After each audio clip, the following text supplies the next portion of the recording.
And the Ottawa Senators, who we were keeping a close eye on too. And by the way, you're fans of one particular Canadian team. We'll get to you all today. These signings are coming so quickly, and we want to interview the guys when they've been signed. But we'll get to all 7 Canadian teams in depth before this day is done at 5 o'clock Eastern time. But the Senators signing David Perron to a contract, Noah Gregor as well, and they get Nick Jensen in that deal. The other significant move is Jake Chychrun moves to the Washington Capitals, and Nick Jensen comes back on defense. And of course, their biggest move before Linus Ullmark. What do you think of the Sens and what they've done so far? You do a lot of Sens broadcasts for us. Well, I think their biggest acquisition was Ullmark, right? And I think that's was sort of their number one need, and they were able to address it. I still think they need a bigger swing on the right side for defense. Of course, giving up Chychrun for Jensen, just a solid player. You know, a sneaky good move here might be Amadio. He's a versatile player, 14 goals last season. He's got some presence out there, so really interested how he can fit into this lineup. But I still think from that decor perspective, I'd like to see how they shore up that right side. Steve Staios trying to change the competitive tenor of his team. Mm-hmm. David Perron's a competitor. Michael Amadio's a competitor. They both won. You bring that in. You know, with one player, Claude Giroux, who is trying to set the tone for you, it becomes hard for one guy to do it. Now he's got some help around him. Remember, they got an incredibly young group. Ullmark helps in that regard, too.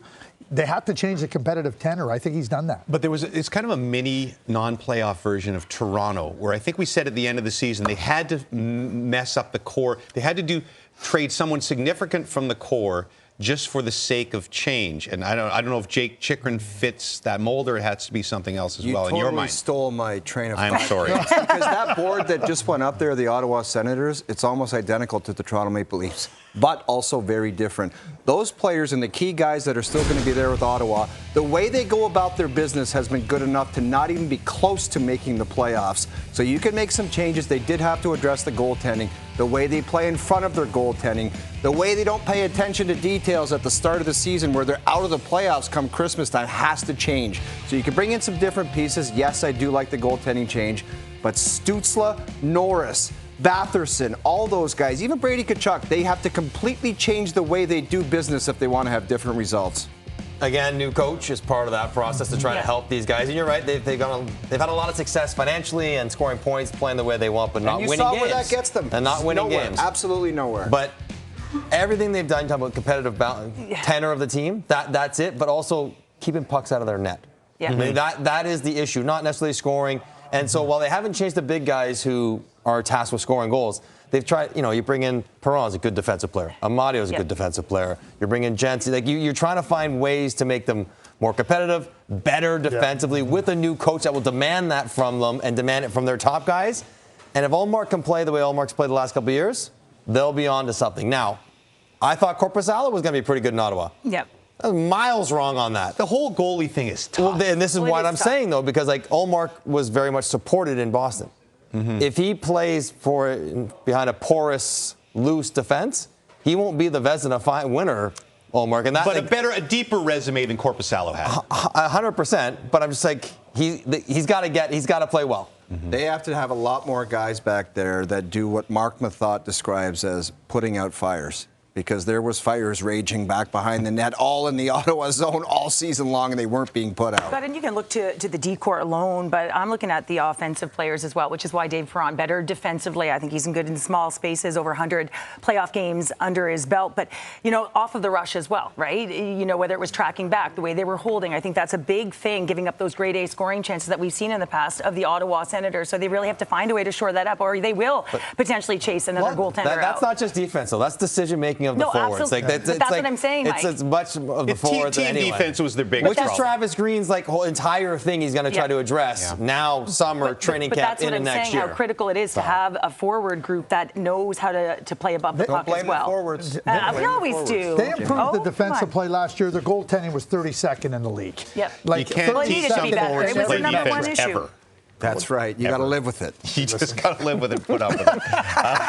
Let's go to the nation's capital. Claire Hanna and Bruce Garriock, who cover the Ottawa Senators regularly for us, with their take on what's happened so far with the Sens. Thanks so much, James. Yes, alongside Bruce Garriock. And one of the things that Steve Staios was really prioritizing coming into the offseason was adding some veteran presence. You guys have been talking about David Perron. He's been an alternate captain in the league. He comes with over 1,100 games of NHL experience. Just where do you think he's going to fit it into the lineup, and where do you think he's really going to add to this group? Well, I think he's the kind of guy they need, Claire. You look at this dressing room right now, and there's a real void in the leadership category. We all think that Brady Tkachuk is a great captain, and we know that Thomas Chabot carries a lot of weight in that dressing room. But a lot of the leadership right now falls on Claude Giroux. David Perron is going to help support Claude Giroux. I know people are going to say right now, well, David Perron attacked Artem Zub in Detroit, and that was ugly. Sure, it was ugly. But the Senators need more players like that.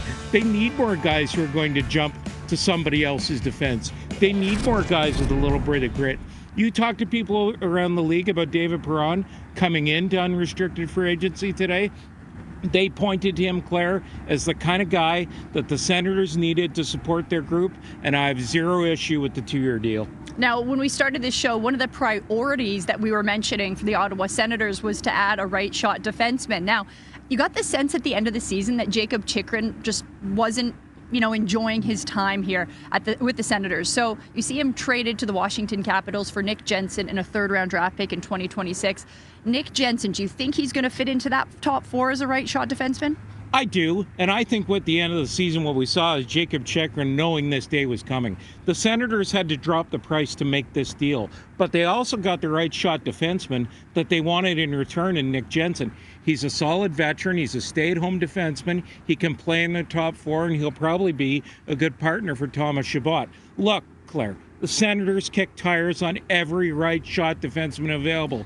They went after Matt Roy. They went after Brett Pesce. They went after Brandon Montour. They went after one of those guys. None of them wanted to come to Ottawa. They didn't want to sign here. This was an ability to get a defenseman who doesn't have a no-trade clause. He's 33 years old. He's going to fit in with them. I think for what they were able to get in return, it's a good deal for them. They didn't get back what they paid for Jacob Chychrun, but they probably weren't going to get that either if they'd held on to him until next year's trade deadline. Okay, now making our way through the priority list, one of the other things was adding depth at forward, because when we saw the projected lineup, there was a lot of gaps, especially for some of the guys that they didn't qualify, some of the restricted free agents. So now they've added Michael Amadio and Noah Gregor. Do you think those are depth pieces that are going to be key for them next year? Well, they paid an awful lot for Michael Amadio to be a depth piece. I think he better be more than that at an AAV of 2.6 a year. That being said, yeah, I see him as a guy who's going to be on that third and fourth line on the right side. I still think before the start of the season that Matthew Joseph could be moved, and I think that that's something that they're going to work on here. I look at Gregor, I think he's a guy who might fit in. They did let Parker Kelly go in unrestricted free agency, so they had some holes to fill in today, and so far they've done a good job on that front. And some of the things that Steve Staios is still going to have to tackle at some point, re-signing Shane Pinto, an RFA that they qualified yesterday, but we'll see where that goes. Thanks so much, Bruce. Claire, Bruce, thank you. And we'll get into that Shane Pinto situation a little bit later on. Of course, signed that one-year deal after the gambling-related suspension earlier this season, but not happy with the offers he's getting, perhaps searching for an offer sheet.